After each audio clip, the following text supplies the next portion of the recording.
To சுட்டி குட்டி stories. Sunday surprise.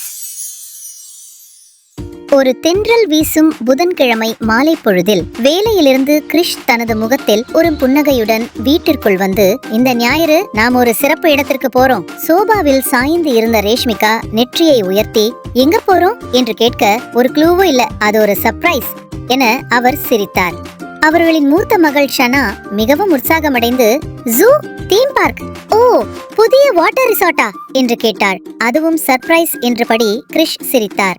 அடுத்த சில நாட்கள் ஒவ்வொரு உணவு வேளையிலும் இந்த எங்கே போகிறோம் போட்டி நடந்தது.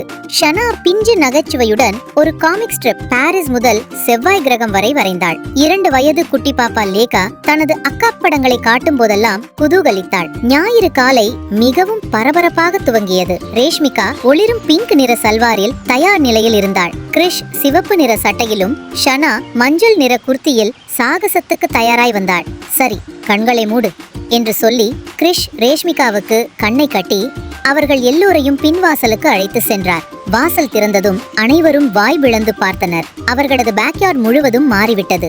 ஒரு செக்கர் பிக்னிக் மெத்தை வீட்டு உணவுகளுடன் விரிக்கப்பட்டது.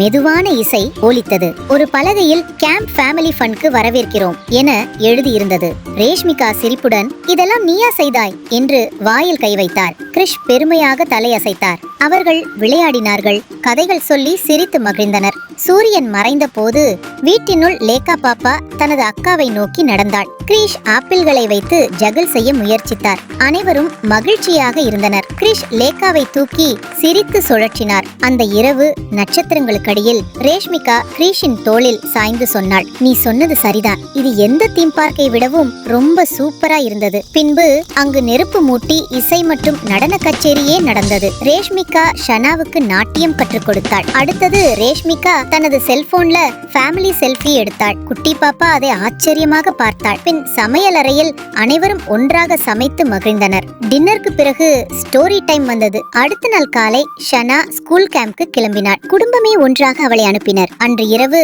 படுக்கைக்கு போகும் முன் அனைவரும் அந்த நாளை நினைத்து மகிழ்ச்சியாக உறங்கினர். கதை முடிவு.